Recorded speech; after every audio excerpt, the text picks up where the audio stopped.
stone comes in literally thousands of different colors. Its durability is unsurpassed. Goes back thousands of years. It's a proven product, is what a lot of architects tell me, that they don't have to worry what it's going to look like 20 or 30 years from now. It actually gets better with age. It's the real thing. It's genuine. It cannot be duplicated in a factory. It cannot be duplicated in a laboratory. It's nature's own. It's probably one of the more cost-effective materials given the fact that it lasts so long. There's nothing better than nature. It's a natural product. It has a character. It has a history. It represents Earth history, long history. Nothing lasts forever, but it lasts as long as we're here. The only great buildings in the world that have been built are built out of stone.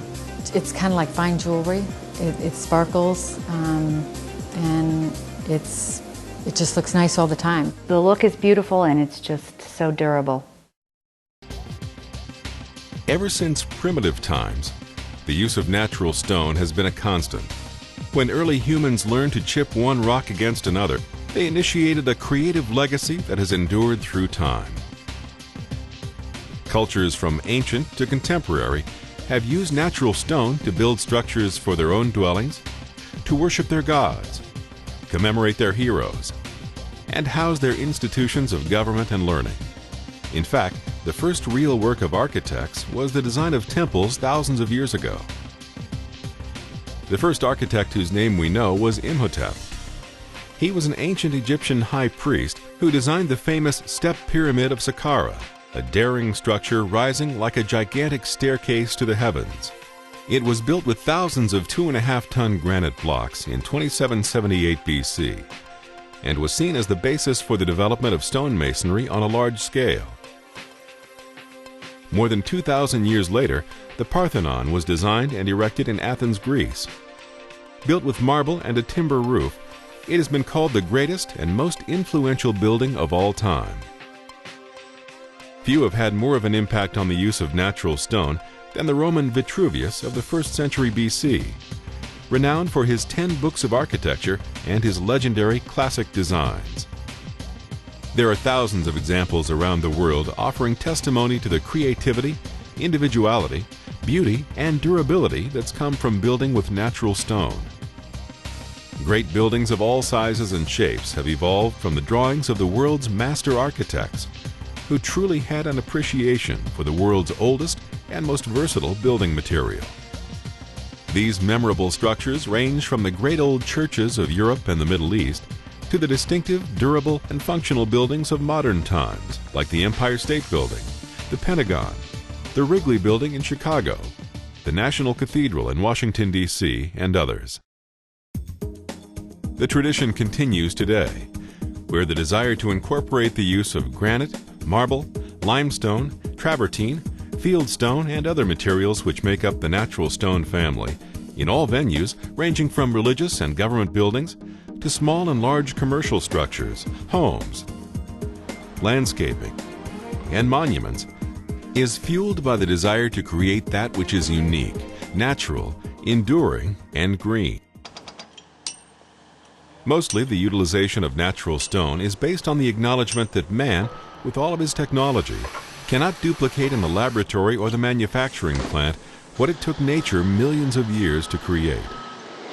It's also being stimulated by an expanded global economy, allowing access to a huge inventory of raw material being quarried around the world, in the United States, Canada, South America, Italy, China, India, Africa, and beyond. Advances in technology have made it possible to reduce the cost of quarrying, processing, and installing natural stone, making natural stone price competitive with man-made materials for both exterior and interior applications. That, coupled with its aesthetic appeal, sustainability, and ease of maintenance, makes genuine stone the natural choice. The coring technology has improved in the countries around the world so that the raw material can be extracted at a lower cost. Today, with technology and the kind of refinement of quarrying and manufacturing and fabrication and installation of stone, you can do a lot of things you couldn't do before. Because of dramatically lower production costs, quarries around the world which were once ignored or abandoned are now economically producing some of the world's most beautiful and sought-after natural stone products, resulting in a huge inventory of striking raw materials. The biggest leap forward has been the development of state-of-the-art synthetic diamond technology, which enables workers using diamond-studded wires and a pulley arrangement to easily and precisely slice giant blocks of natural stone out of quarries, a task once primarily done manually. In natural stone processing plants, new high-speed gang saws running 24 hours a day can slab a 20-ton block of granite in little more than 2 days, compared to a week or more with older processes. Automated polishing and finish lines speed the finished slabs to fabricators and construction sites around the globe. With incredible speed and precision, marble, granite, and other tiles made from natural stone are cut, polished, carefully packaged, and shipped to installers. In the fabricating plant, sophisticated CAD systems and computer-driven cutting machines have drastically improved accuracy and productivity. For instance, computerized cutting machines can make cuts to 1/1000th of an inch and finishes with the same tolerances, and can do multiple jobs at the same time. Powerful new saws can rotate up to 360 degrees and can be mated with water jet technology to achieve virtually any precise cuts or patterns desired. The quality is awesome. With this automation, a single operator can run 2 or 3 machines and produce in a day what it would have taken 10 men to do little more than a decade ago. New computer-aided techniques have stretched the bounds of creativity. With automated systems and precise tolerances, fabricators can now produce thinner natural stone panels, which can further drive down the price of using nature's oldest building material. The automation in the fabrication also helps with the quality of the end product, and the better the product, the easier it is to install. Technology has also had an impact on stone installation, with new systems and methods substantially reducing the cost of transportation and installation, while making stone easier to handle. There's a lot of things as the industry moves forward where they're trying to add value to the product and make the installation actually easier. New technology is also speeding the processing and cutting of ruble or field stone. Automated systems have helped to reduce the cost of getting ruble stone to the job, making this versatile material even more appealing because it can add a unique look and significant value to a project. The bottom line is this: even if you strip away the advances in processing and installation, using natural stone offers enormous advantages for exterior and interior designs and landscape architecture. There is simply no way to duplicate what nature has provided in terms of beauty, maintenance, and durability. I'm not going to tell you that there isn't a place for a lot of other materials to be used in buildings, but if you're a great master architect, you should be able to work in a variety of materials. But what seems to provide the legacy for a master architect probably is the fact that they used a lot of stone in their construction. I think that most architects want to specify stone, and most owners want to have a stone building. The nice part about that is it's a more permanent material that we don't have to worry about having callbacks or problems with installation. When you use the stone, your project is always unique. Is always unique. Genuine stone is not only unique, but it also fits in with today's emphasis on environmental friendliness. After all, as the world's first building material, it epitomizes all that is green. Here in the United States, more than 1,300 stone industry companies, represented by the main stone industry and trade organizations, are participating with the Natural Stone Council in an effort to document genuine stone's sustainability, environmental footprint, and rightful place in the building arena, and to provide timely information to the architectural, design, and contracting communities. John Matke of St. Cloud, Minnesota, is co-chair of the Natural Stone Council and chairman of its Committee on Sustainability. We believe it's extremely important for us to be involved in this movement because there is so much going on with the sourcing of materials having to do with building construction. We did a survey with architects here about a year ago to determine how they felt about natural stone, and nearly everyone said they felt the material itself was natural material, was sustainable, However, they were concerned about the quarrying and fabrication practices, transportation, and other types of activity that would tend to consume energy in processing the material. To answer those concerns, Matke says the Natural Stone Council has formed a partnership with the University of Tennessee's Center for Clean Products. They're surveying the industry to determine the energy inputs, water consumption, recycling issues, and other best practices and environmental factors and considerations relative to the quarrying and fabrication of natural stone. For the latest information on natural stone and the green movement, go to www.genuinestone.org.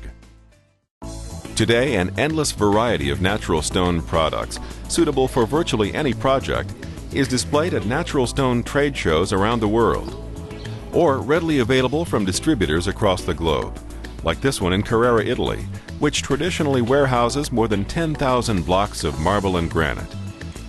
If you can't find something pleasing at one of these resource locations, it probably doesn't exist. That's why people in all phases of natural stone fabrication and installation, and members of the architectural and design communities from around the world, are frequent visitors to supplier warehouses and domestic and international trade shows. There are other extraordinary new tools to help you find just the right stone anywhere in the world for your project, right down to matching individual pieces of stone. With digital photography and the web, designers, material suppliers, and contractors can be intimately involved in the stone selection process. While most jobs don't warrant high-tech internet treatment or a trip to a foreign location, good places to start your search for the right stone are the local showrooms or stockyards of genuine stone suppliers, distributors, and contractors across the United States. There you can literally see hundreds of different colors, patterns, and textures. You can get valuable technical information that will help determine the viability of a particular type of stone for commercial, institutional, residential, and landscape use. Your local supplier and fabricator may also arrange for a visit to major stone quarries or wholesalers, both at home and abroad, where you can virtually hand-pick the blocks of granite, marble, limestone, and other materials for the project. Professional organizations representing various natural stone disciplines, like those sponsoring this video, also have enormous amounts of technical information that can help architects and designers plan, specify, and ultimately supervise the installation of the end product. No production about stone would be complete without talking about the recent attacks on the safety of granite, which have been mainly orchestrated by the makers of man-made stone. As a result of these attacks, the Marble Institute of America, a large association of the Natural Stone Council, initiated one of the most comprehensive testing programs ever to determine whether there are any safety-related issues with cancer-causing radon and granite in indoor usage. More than 400 types of granite slabs and samples were tested by Environmental Health and Engineering of Needham, Massachusetts, a world-leading testing organization. The results? The vast majority of stones that are sold in the United States today give off virtually no radon or radiation. We were able to take that information and then translate that back to what the potential health risks are. And what we found is that none of the stones that we've tested to this point would pose any health risk to people in a home. Armed with this research, Dr. McCarthy and his staff are putting the finishing touches on the most comprehensive protocols for testing granite, both in pre-screening slabs and for granite already installed in the home. As a result of those protocols, the Marble Institute of America is developing a voluntary pre-screening process for slabs prior to fabrication. Companies that have chosen to have slabs screened successfully will then be authorized to apply a home-approved stone sticker, which will carry the name of the person who completed the screening. It's another way of assuring the design and consumer communities that granite is not only beautiful, versatile, and durable, but safe for indoor usage. Only natural stone is nature's own. To help assure that you always get the real thing, the Natural Stone Council has launched a major branding campaign positioning genuine stone as a truly one-of-a-kind material that uniquely enhances building or landscape projects. The cornerstone of the campaign is the Genuine Stone logo, which represents the symbol for the real thing. By registering the term genuine stone, there is now a way to differentiate what is real and what is not in the marketplace. So remember, genuine stone is always the natural choice. It's much more affordable than it was, say, 10 years ago. Natural stone is one of those products that it almost sells itself. It's beautiful. It's a classic lifetime value. If you're looking for a material that's going to give you warmth, depth, and a lifelong enjoyability, I guess is the best way I would put it, then you want natural stone. I just don't think there's anything that compares to natural stone. I mean, what's not to like about natural stone?